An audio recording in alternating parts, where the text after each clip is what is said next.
Hello and welcome to All Indians Matter. I am Ashraf Engineer.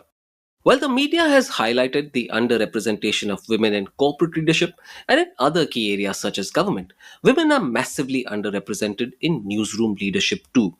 The media industry across the world and particularly in India is dominated by men, and this naturally impacts how women's issues are covered.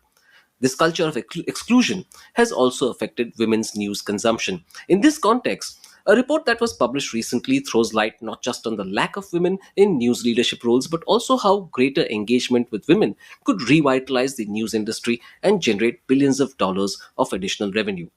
The report, titled From Outrage to Opportunity: How to Include the Missing Perspectives of Women of All Colors in News Leadership and Coverage, and commissioned by the Bill and Melinda Gates Foundation, offers extensive research on why women are marginalized in news and how to change that. It also presents a compelling business case for addressing the gender gap in news consumption, and it has a full section on India, in addition to others on Kenya, Nigeria, South Africa, the UK, and the US. So, what are the solutions? All Indians matter. We have on the show two special guests. First, Luba Kassova, the report's lead author and co-founder and director of AKAS, an international audience strategy consultancy.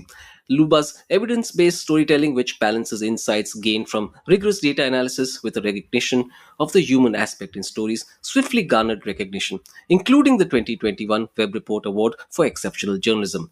She has provided audience strategy consultancy to news organizations such as Channel 4 News ITN, The Guardian, the International Center for Journalists, the Committee to Protect Journalists, the Fuller Project, and Internews.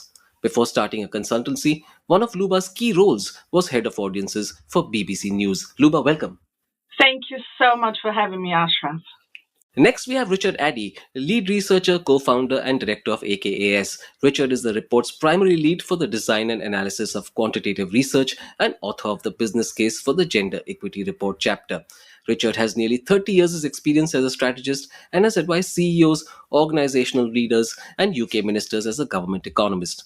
Richard's client portfolio in news, media, and communication includes BBC News, BBC World Service, The Guardian, Channel 4 News ITN, EU Observer, Warner Brothers, OECD, the World Bank, and the International Monetary Fund. Richard has also developed a comprehensive news impact framework that is being used by news organizations such as The Guardian, NPR, The Telegraph, and the Nation Media Group. He is a board member of theguardian.org. Welcome, Richard. Hello. Luba, could you give us an overview of the gender disparity we are seeing in newsrooms across the world and also the numbers for India?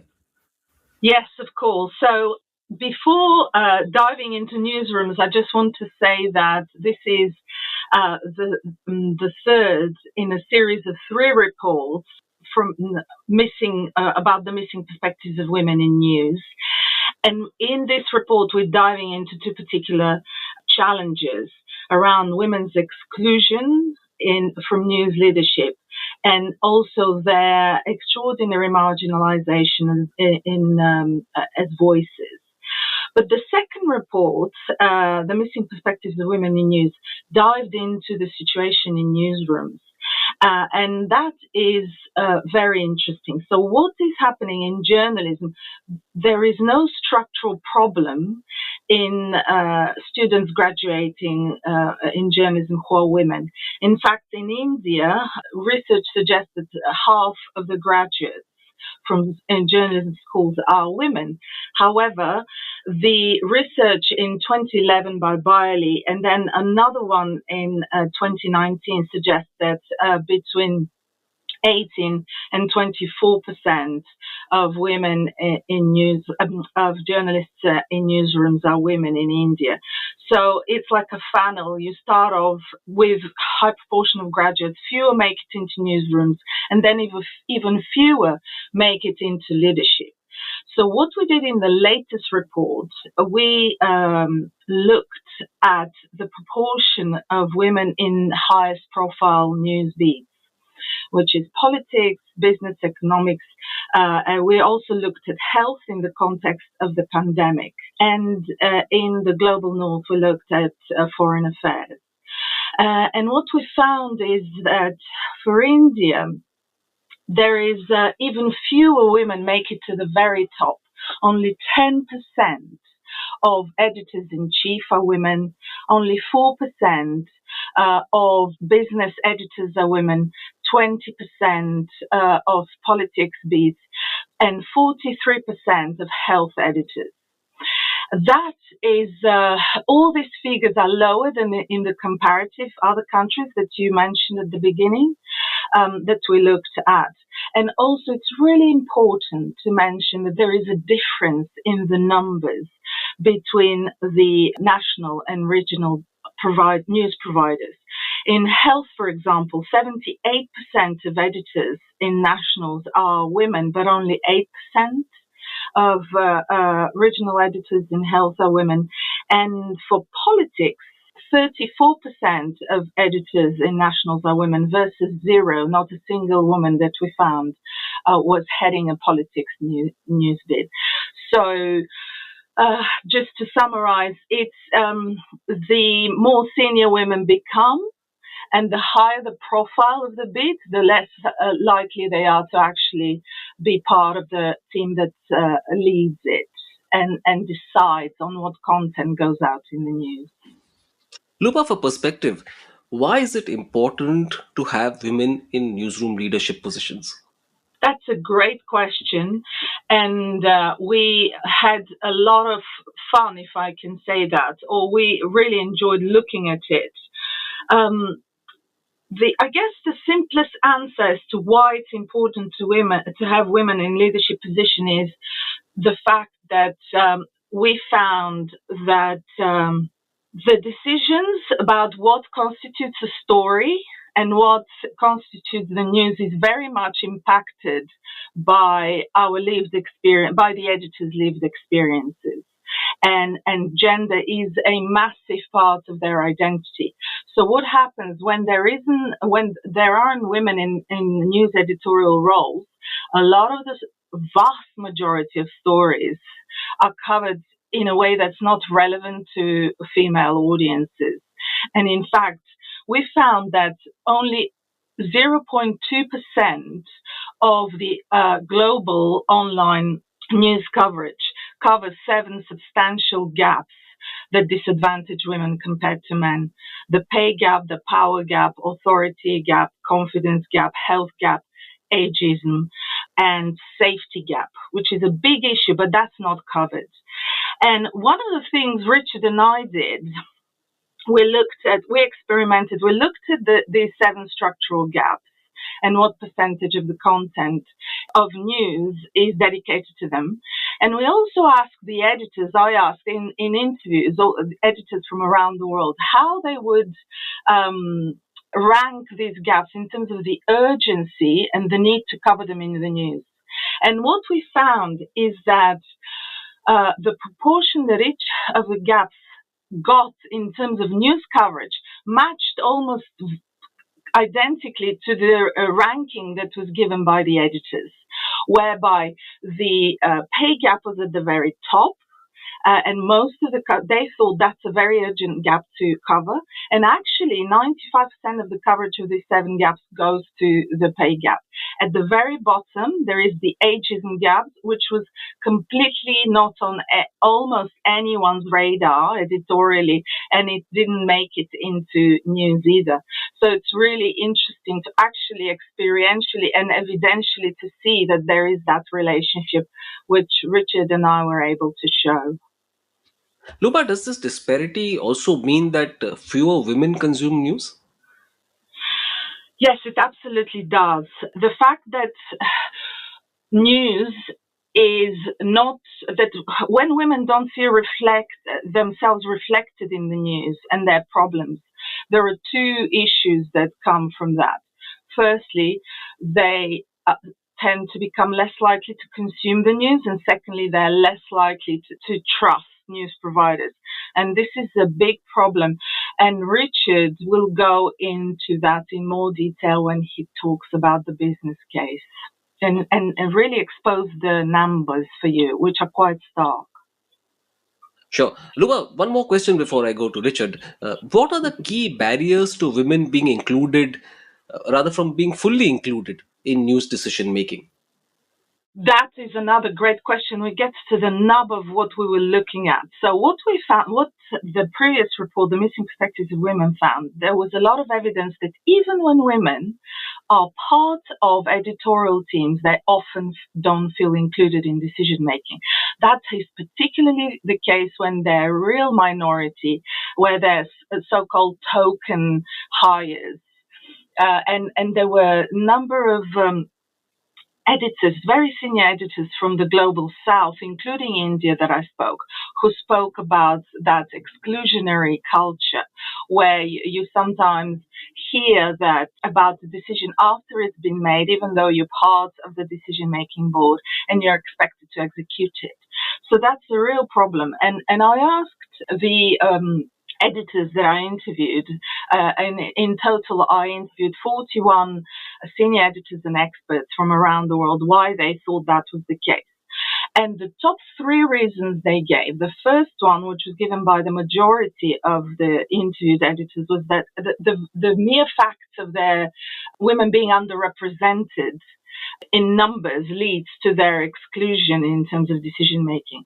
The second, interestingly, which was validated by the quantitative research that Richard and the team did around the proportion of editors in beats, the second one is that there are persistent cultural stereotypes around how desks are assigned. And women often are assigned to what's called softer desks, such as health, and we've seen that play out in the numbers, also education or entertainment, whereas men are seen as better placed to lead hard news, which is the high-profile news like politics and business, of which the majority news coverage is based around. And importantly, it is those desks that recruit often the top dogs, i.e. the editors-in-chief. So there is a knock-on effect on women, then another barrier coming for women at being promoted. And the third key factor for women's exclusion in the news was pointed to be the fact that their advancement being slowed due to the authority gap that they experience. So being dismissed, not being listened to, and quite intangible factors that play into the newsroom culture that are barriers for them. And then there were another couple of factors, which is the work-life imbalance that affects women more, which we've heard about before, and also women not being good enough at making the case for why they should be part of leadership team, and also not being part of the all-boys clubs that decide what happens. So that's broadly the answer to your question. Yeah, I couldn't agree more with you, Luba. I've seen all of this in Indian newsrooms. In fact, the other beat where you find very few women on is crime, and that tends to be a very important beat too. But Richard, in case you thought I'd forgotten about you, you're on. Richard, is simply hiring more women the answer, or is there a better answer? Well, that's often a misconception in news organizations, and Luba has in part alluded to some of the reasons why just hiring more women isn't enough. In fact, there is no one answer, there's no silver bullet. Of course, hiring women is an important starting point, but we have to recognize, especially if you're hiring women at the entry level in news organizations, Luba's already explained that as women go through their career, then the pyramid means that at each level there are less women. So in a kind of structural way, hiring more women at an entry level is not going to lead to change in the overall numbers over time. But probably even more profoundly, as Luba's already outlined, that culturally, women's voices are missing across the whole value chain and decision-making chain. So in news leadership, in newsroom, in news gathering, in news coverage, there's a cultural exclusion, which means that even if you do manage to hire women at the top of news organizations, you might either poaching them or through an advancement through the organizations. Until culturally, newsrooms change so that they are less of a kind of masculine culture and more of an open culture, then it's going to be really difficult to see the change we need. And the systems and the policies be that around retention, be that around maternity leave. All of those things need to be looked at, and we'll talk about the full set of solutions later. Sure. Luba, the report says that women of color specifically are even more underrepresented. Could you talk a little bit about that? Yes, that's it. That was a very surprising finding for myself, and I am a representative of the dominant group. I'm white, and I had written 2 reports about the missing perspectives of women in news and in COVID news, and not at any point did I realize how much harder women of color have it than other women. Because what I realized happen is that when we talk about a dominant group, be it women in this instance, but also or men, we default to the overrepresented group within that minority group. And that was a real eye-opener for me. And I felt embarrassed at not having really looked at this, not having realized how deep this problem is. And what this led to is my conviction of the importance to look at the representation of women or any group intersectionally. Because if we don't look intersectionally, we miss those groups within the group of women that suffer the most. In this instance, we looked at women of color in the UK, US, and in South Africa.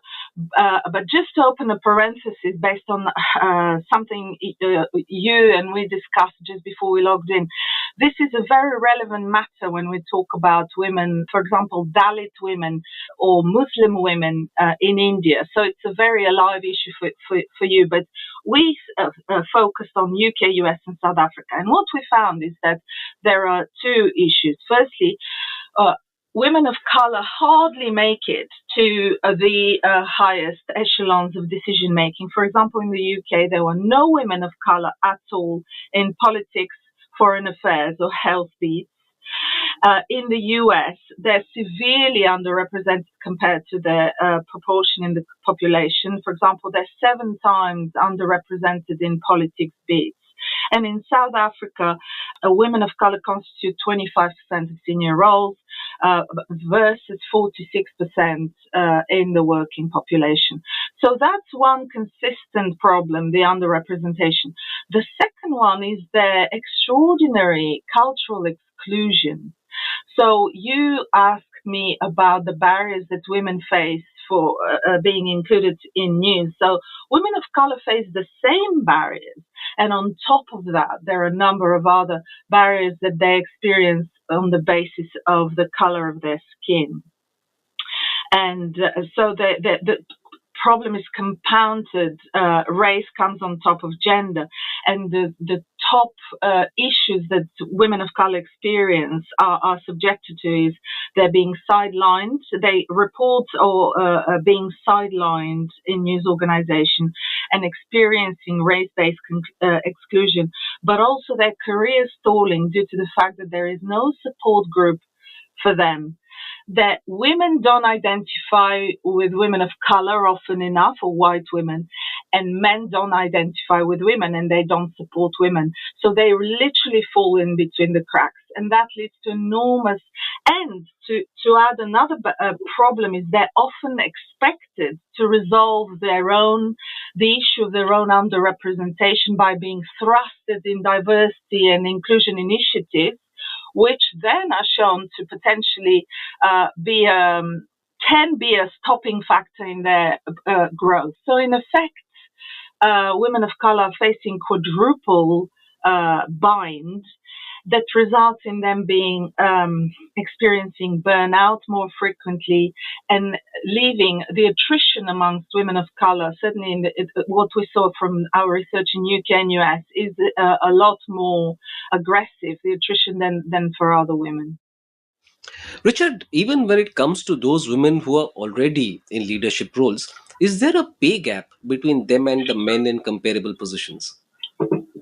That's a great question. And in fact, there's a whole section in the report around the pay gap as one of the 7 gaps that are missing more widely in coverage of news. And in fact, when we looked at India, it was quite difficult to find data on the pay gap in general, and really difficult to find information about the pay gap in journalism. But what we do know from the other countries we looked at, in particularly the UK, is that the pay gap in journalism, broadly speaking, slightly better, but mirrors the general pay gap. So we managed to find 2 sources, pay scale report and monster salary index, which gave us an indication that currently the pay gap in India is between 18 and 19%. Now, I am absolutely sure that if we were able to find other sources, the picture might be even starker than that. But that's the best thing. That's the best thing we found. But moreover, those reports showed us that the gender pay gap increases with years of tenure. So it's likely that the more senior you become, the larger the pay gap is, which is profoundly important in thinking about leadership roles. But another dimension which we managed to unearth, and perhaps as important as the pay gap, is women's share of income in India. And the reason why that's important is because it brings together the pay gap and women's participation in the labour force. And what we found there was in 1990, in 1990, according to I think it's the World Inequality Report, in 1990, about 10% of income went to women in India. By 2020, it had risen, which is good news, but only to 18%.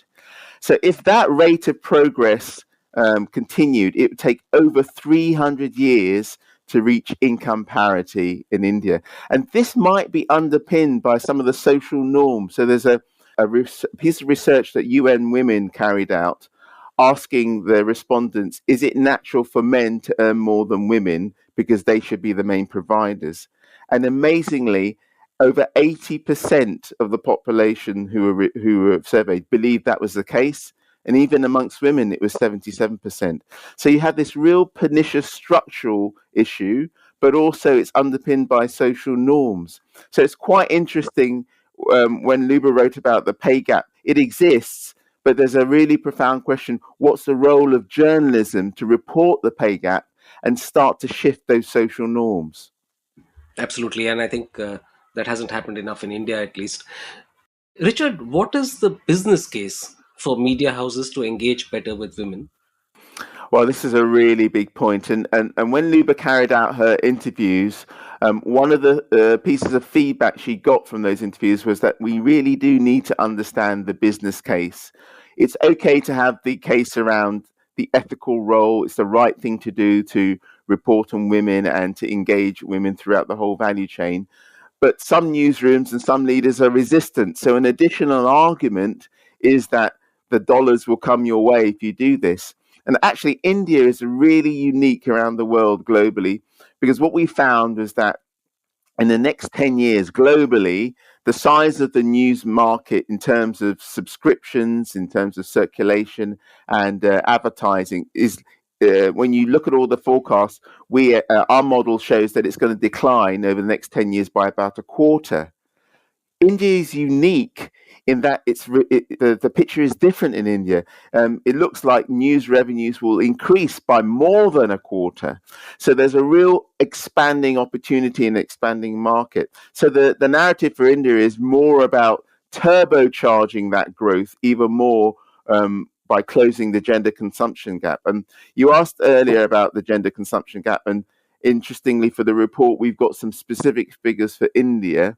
And what we're seeing is a gap online of about 30 percentage points between women's consumption and men's consumption of news online. So just to put that in numbers, about 35% of all consumption online for the leading providers we looked at were from women, and about 64 to 65% is men. It's really quite dramatic, larger than the global average.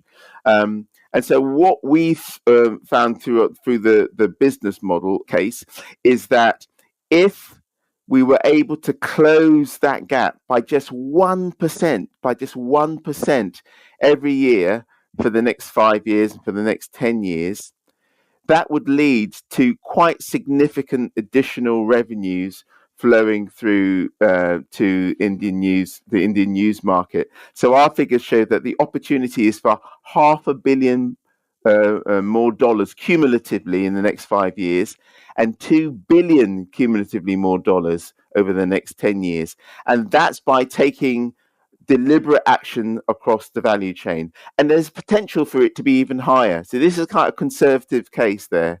And given the large gap, there's so much that can be done to close it. Big numbers, Richard. And just for the benefit of my Indian listeners, $500 million is roughly 4,000 crore rupees, and $2 billion is roughly 16,000 crore rupees. Luba, when it comes to India, what are the 4 or 5 challenges women face in the news value chain that Richard also mentioned earlier? So I will, I guess, by summarizing them, I will repeat some of the things that Richard said. But so when we talk about newsrooms and news leadership, unequivocally, the biggest challenge is that actually India is really far off gender parity. And perhaps that's too ambitious an expectation, but it's also far off of women constituting a third of news leaders and newsroom journalists. So that's two of the key challenges. In terms of coverage, and news gathering, we're finding that for every 6 voices of men, either as protagonists, experts, or sources in the news, there is 1 voice of a woman. So women are essentially crowded out from the news as in terms of contributors. And this is the ratio is worse in India than in any other country that we've looked, and it's doubly worse, if I may say so, compared to the global average. So that's a really big issue in terms of telling stories that are relevant to women, to the point that we raised earlier. And of course, this has an impact on the women, the consumption of news by women. As Richard said, the gap is of 29% is very substantial, and therefore it has a big impact. One other challenge that I would like to highlight for news, which comes from the challenge that all women in India face. And I want to highlight it because a number of editors mentioned it, Indian editors that I spoke with. It's the safety gap between men and women.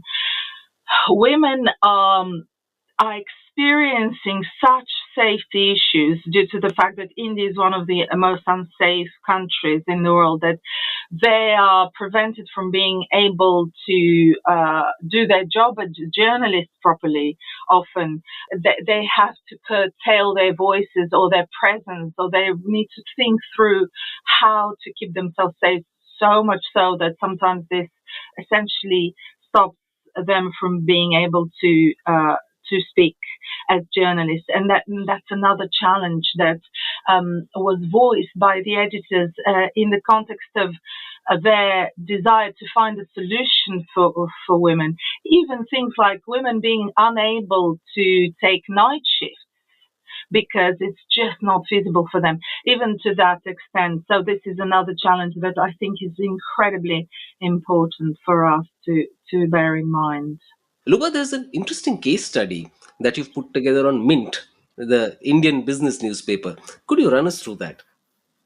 Oh, yes. I really, really enjoyed speaking to SK, who is the editor-in-chief, Mint's editor-in-chief. The reason why I approached him is because The Guardian in 2016 had singled out Mint as breaking ground in an industry that has been largely dominated by men, and found that they had reached gender parity in their newsroom. And that's particularly interesting in the context of the fact that they cover business news where there is a structural issue. There are fewer women that in businesses or have graduated from business-related disciplines. So that was really interesting. So I wanted to go back and see how they're doing. And what I found was that they look at diversity in three dimensions. Their newsroom staffing, and they're still at gender parity. 49.5% of their journalists are women, but also in their leadership, where they have reached 41% of their leadership team are women, which for India and frankly for everywhere around the countries we've looked at is extraordinary. And finally, also they look at coverage, in news gathering, in the sense that they have a policy which stipulates that at least one of their opinion writers has to be a woman, which of course isn't parity, but at least they have a policy that prevents an all-male perspective from going out. And that was really impressive. So I obviously spoke with the editor-in-chief to understand what led to their success. And he spoke about really taking meritocracy seriously and talking with pride about the extraordinary number of very talented journalists in India who are business journalists, a pool that they really were very cognizant of dipping into. And to do that, what he said, and something that we've included in our solutions, because it's also been implemented by the New York Times, what he said, it's really important to bake diversity, gender diversity, into your strategy and into your values, to be explicit about it. So that was one of the things I found incredibly interesting. The second thing that, there were obviously many interesting things he said, but the second thing I want to highlight here at this podcast is the fact that SK spent quite a bit of time talking about diversity intersectionally, and he too realized how important it is to talk and to think of diversity intersectionally, and admitted that whilst they're doing really well in terms of numbers of women, they have some work to do to get their balance right in terms of urban versus rural, south versus north, and people from northeast or Dalit or Muslim women. And he was fully aware that there is a need for the representatives of these groups to be part of the newsrooms and to tell the stories such that no stories get lost. And another thing that he conceded was that they do not measure the share of voice of women in their coverage, and he suspects that that's probably not gender balanced and that needs to be done.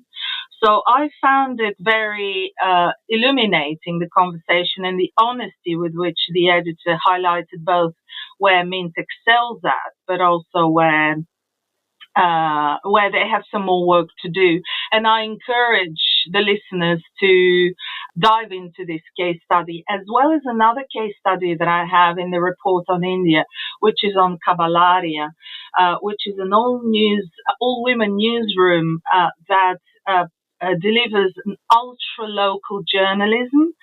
And they're absolutely amazing. They've existed for 20 years, and they really show that you can be a journalist without having the credential, the education, and the background that you need in order to be a journalist in mainstream Indian media. And I found that case study also equally illuminating, and I encourage our listeners to look at it. Absolutely. Cabalaria has actually been much talked about in India and much celebrated, rightly so. Could you talk us through the solutions the report recommends? And there's also an interesting implementation guide you have for these solutions. So tell us about that too. Well, this is such an important question because Luba and I spent so much time thinking about how we would frame the solutions, because we know that news organizations have been struggling and worrying over the gender challenge and gender parity for many years. And because the problems seem so large, it can be quite overwhelming. So we wanted to make it really clear and have a structured approach, both to thinking about the solutions, but also to how to implement them in a very practical way. And so, just in terms of the kind of first solution, we thought about the challenge at a news sector level, and we felt it was really clear that news organisations should come together, and other related organisations come together, consolidate efforts at an industry level, be that globally or regionally, so that we can share data, we can advocate for change at all levels, and meet with government and regulators. And that's kind of an important platform to start off with. But within news organizations, there's a real opportunity to audit your performance across the whole value chain, and to make gender parity and gender inclusion an explicit part of your strategy rather than something on the side. We often see that diversity inclusion is something that's nice to have rather than a core thing in the organization.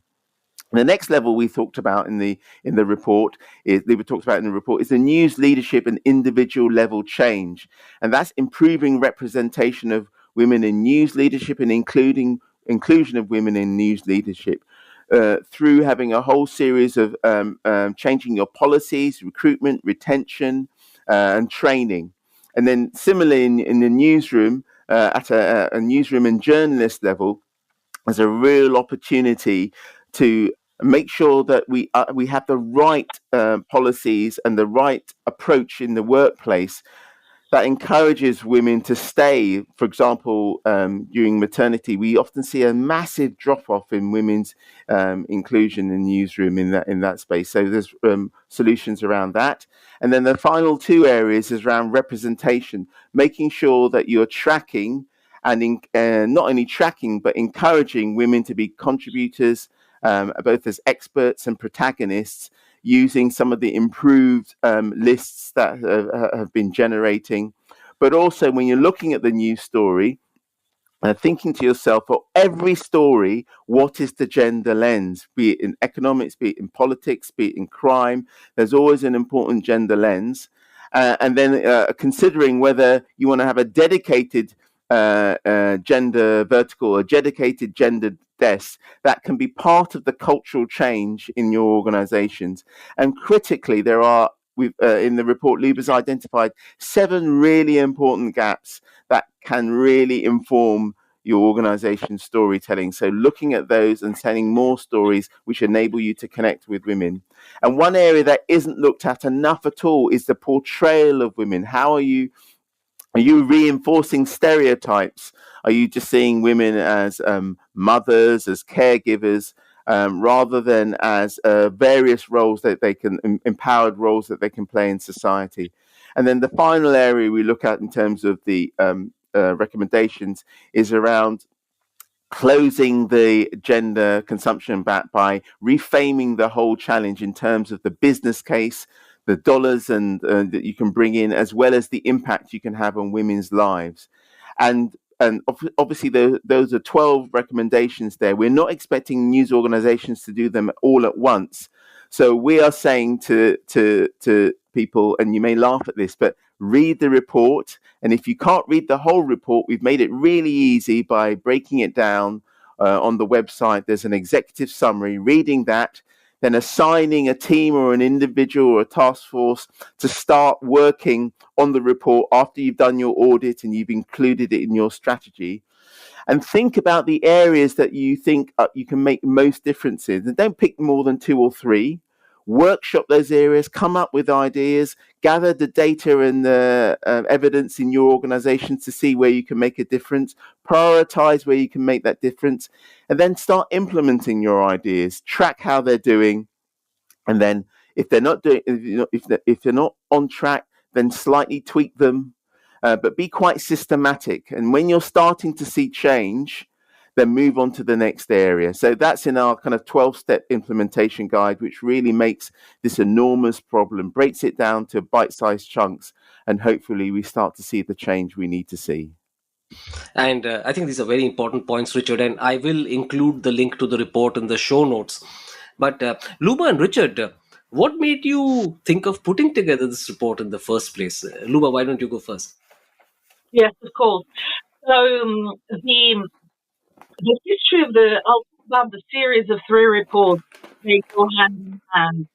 So the first 2 reports perspectives of women in news and in COVID news were commissioned by Miguel Castro at the Bill and Melinda Gates Foundation in advance of the UN 2021 Generation Equality Forum, where the Gates Foundation was interested in understanding the progress that's been made on in 6 countries, which were talked about in 4 indicators, which is in representation of women in newsrooms as voices, as protagonists, and as experts. So, off the back of those reports, which gained unexpected international recognition in many different ways. They were covered in 75 countries by more than 300 providers and won a number of awards as well. We then looked at what are the key challenges that we feel the industry can tackle and make a real difference. So the third report was born out of the passion that we collectively have and the commission of the research in making a difference, in finding the solutions. And the 2 most pernicious challenges that have been long-standing in the news industry were first the exclusion of women from decision-making, and the second one was their really marginalized voice as contributors. So we looked at these 2 and decided what can be done to tackle these. And the report is, as Richard has very eloquently explained, is full of solutions that aim to help provide platform for women to be heard across the whole value chain, and for organizations to essentially be successful and for this to contribute to their sustainable models. So this was very much why we looked we commissioned those reports. Richard, would you like to add to that? Just to reiterate what Luba said, and I think we had a real, as Luba said, surprise about the success in terms of coverage and references to the first 2 reports.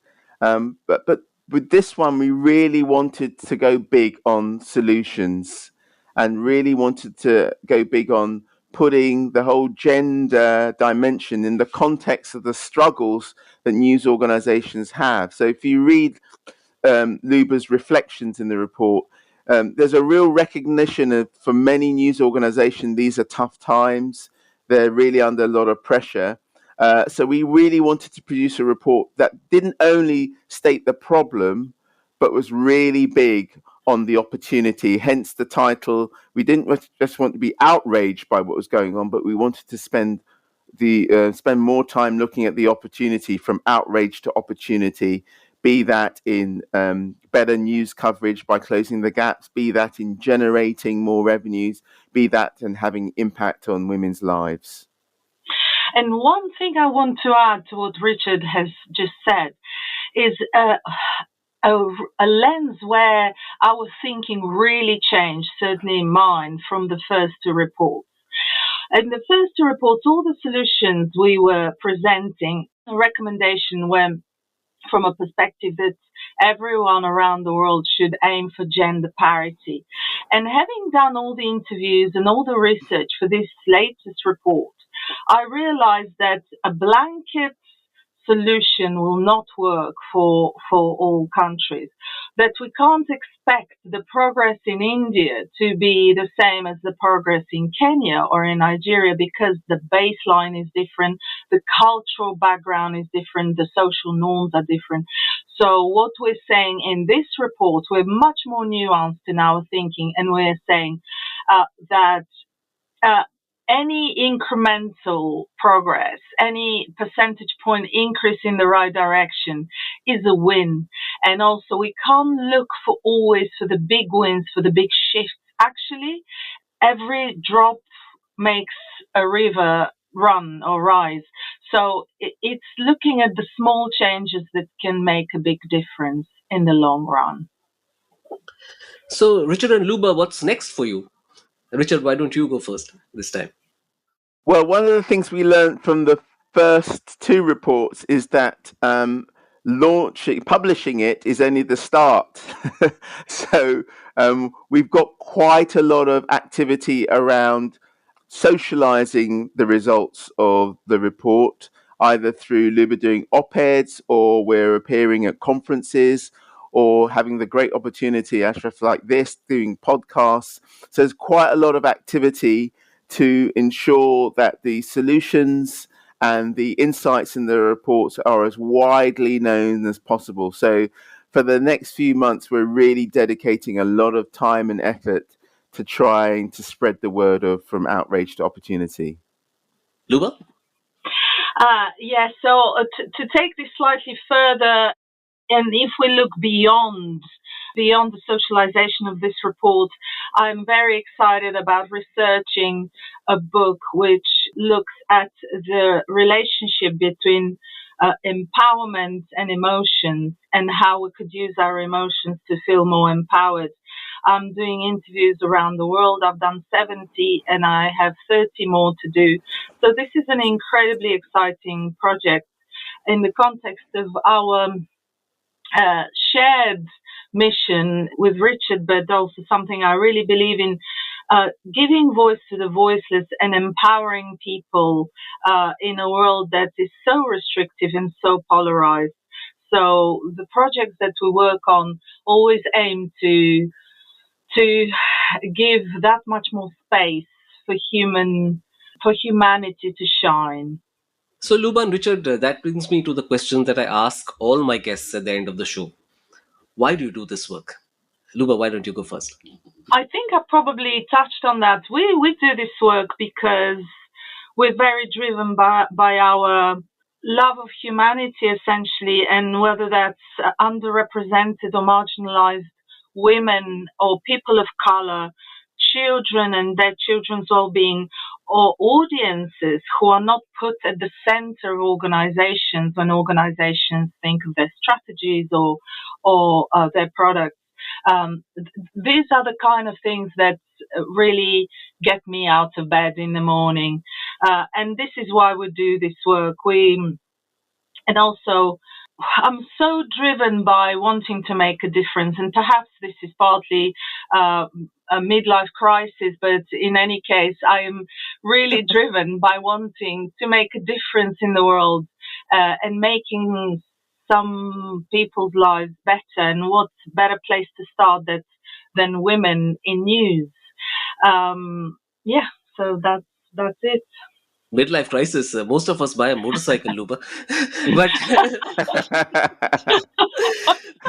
oh, well, there you go.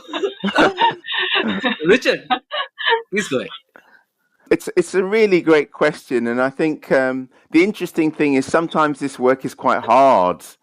It's quite draining because you're not seeing the progress you want to see, especially when we've touched on people of color and the George Floyd moment and how COVID disproportionately affected people from marginalized communities. It sometimes feels that we're not making enough progress.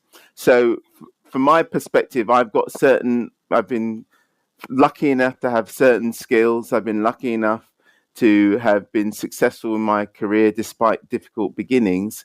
And so it feels like I've got a real duty to try and give something back. And as Luba said, we just want to make a difference. And we're increasingly recognizing that we may not change the world overnight, but if you can just make a percentage change, every conversation, every podcast, every article, every conference speech is just part of the change that we want to see. So despite it being difficult, it's really worthwhile when there are moments of progress, and that's what keeps us going. Luba and Richard, I can tell you from my own time in newsrooms that the report's findings are valid, that newsrooms need more women leaders and they would benefit immensely from that. Thank you for coming on the show. Thank you so much for having me. It's been a real pleasure, Ashraf, to be able to focus on the findings of the report specifically about India. I'm very grateful for the opportunity, and there is so much change that can be and needs to be made. And I just encourage, as Richard said before, for people to read just the executive summary of the report to start off with and see where that takes them. Thank you. And it's been a real pleasure, Ashraf. Some great questions there. And there's a real opportunity for India, which is unique in the news industry globally. It's growing, it's vibrant. And rather than being a declining market, in India, news is an expanding market. And we really want that expansion to include women more. So, as Luba said, please read the report. And if you can't read the whole report, it's only 300 pages. Just read the executive summary, which is a few pages. Thank you all for listening. Please visit allindiansmatter.in, that's ALLINDIANSMATTER.in, for more columns and audio podcasts. You can follow me on Twitter at Ashraf Engineer, that's ASHRAFENGINER, and All Indians Count, that's ALLINDIANSCOUNT. Search for the All Indians Matter page on Facebook. On Instagram, the handle is All Indians Matter. Email me at editor@allindiansmatter.in. Catch you again soon.